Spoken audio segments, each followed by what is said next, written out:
Public speaking is bearing your soul for all the world to see.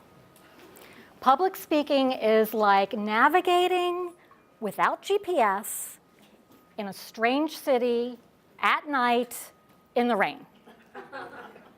Public speaking is like having a baby. These thoughts come from students of mine in their first session of a public speaking class.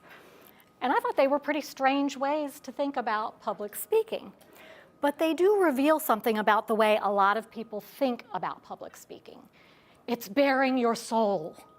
Well, when you're speaking in public, yes, you should reveal something of yourself. But if your focus as a speaker is on you, you're focusing in the wrong place, because your focus needs to be on your audience. Then there's the GPS one, navigating without a GPS.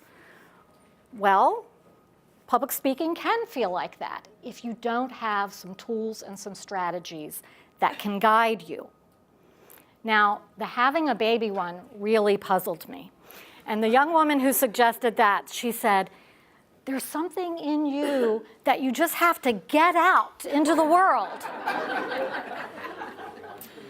And I thought, well, okay, that is one way of looking at it.